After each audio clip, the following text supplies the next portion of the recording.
It's hot as shit. Y'all hear me? It's hot as shit. How hot is it? Making hot. How hot is it? Cookie making hot. Cookie making hot.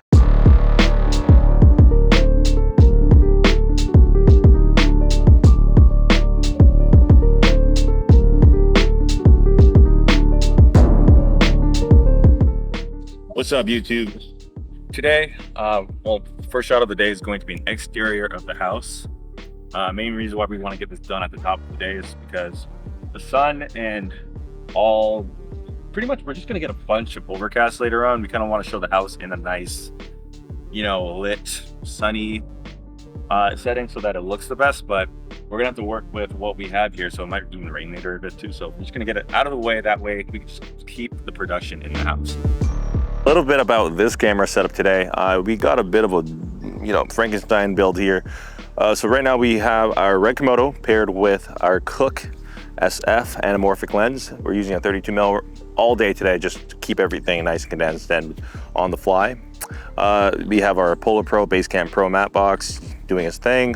We actually don't have an ND filter in it right now because I want to use the polarizer to kind of cut down some of the glare on the windows here. Being the creative director, putting back on that DP hat, you just have to be realistic as to what resources are available and just what you have to work with.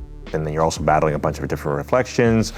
The sun's coming out, the sun's going away. It ends up sucking up a lot of that time. Even things like shooting the outside scene where the burglar is teaching the homeowner how to pick a lock. Originally, as a DP, you wanted to shoot it on a 50mm. You kind of wanted the lock to be center framed and really showcase they're picking a lock, pulling back and showing that it's the burglar teaching the homeowner how to pick a lock.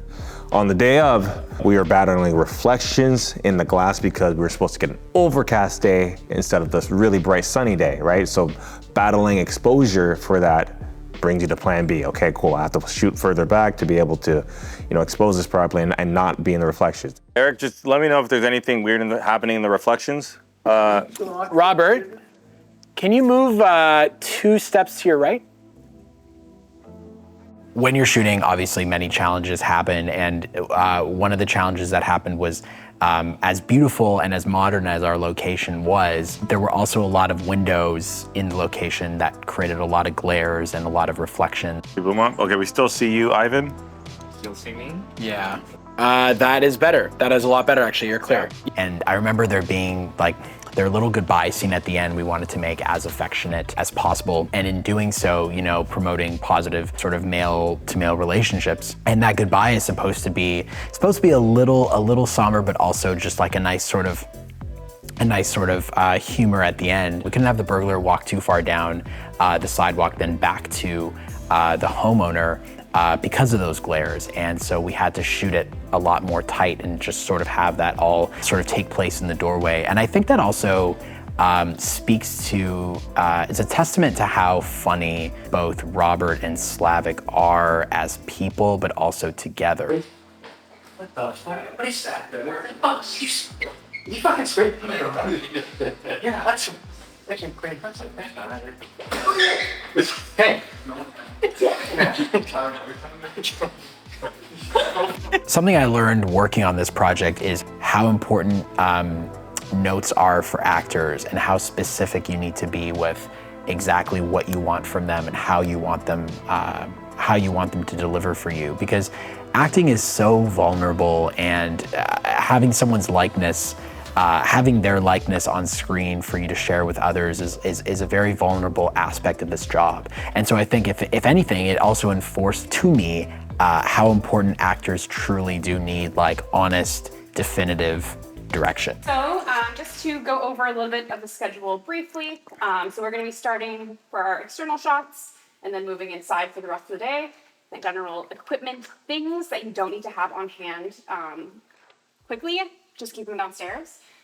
For props, they're gonna be in that small room there. That's gonna be the prop home. Maybe don't put any other things in there but props. A lot of us were wearing multiple hats. So I was the producer in pre-production, and then I was the first AD on set. We can't do 300 shots. We can't do too many setups. We need to be realistic with what we plan on doing. On this day, we had a little bit of an issue where a robe, a costume piece, was not on set, and so we had to have a little bit of a scramble right in the top of the day. And so, we spoke to our EP, and he decided we need that robe. So I had to send people out to go to the nearest store and get a robe, and during that time we kind of had to reassess what we were going to do with the time that was eventually lost because of that change. Yeah, let's not ruin it whatsoever. Sounds good. Yeah. So no one ruined the thing. Not ruin this. Yeah. I'm not, yeah. Just wear it. Being a producer and being a first AD, there are a lot of similarities in the roles. Obviously both of them are heavy in the logistics, a little bit in the creative for the producer end. But really it's all about balancing expectations and being able to, be lenient when, there's a really cool creative idea and maybe like, I think I can move some numbers. I think I can maybe cut some time here and put it towards something else. But then you also need people to say no and be like, I'm sorry, we just don't have the money, we don't have the time, you have to make these boundaries. And that's a challenge, it's hard to know what the right choice is there, and it's always a little bit of a give and take, but it's just kind of part of the role, you just gotta do it. And then this is how I pictured it, and then the camera would be like on each piece. Yeah, as long as he's on the edge of the seat, Yeah, exactly, yeah.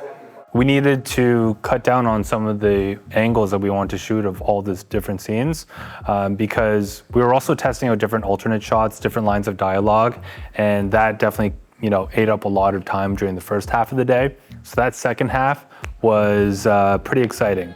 We shot all the way up until the very final minutes before the production had to shut down, legally. So I remember in the last 30 minutes, we fit in 3 different scenes. And we weren't sure we were gonna get it done, but the whole team hustled and we were able to do it. So I was super proud of everyone for doing that. So we learned a lot of valuable insights from this shoot. If we have to work with this limited amount of time, I think having a formula or a really tight workflow is kind of how you're able to accomplish something like this. Now that we've gotten the first one out of the way, I know for a fact that number 2 and number 3, number 4, etc. are gonna be much faster. Yeah, the day was stressful, but we got a lot of stuff done, and I'm really, really happy that we were able to accomplish what we did. I feel like this is a really promising pilot. I can't wait to get into post-production to see how it all turns out. What's poppin' YouTube? It's Brandon from Label, and today we are talking about fixing common mistakes made when color grading commercials.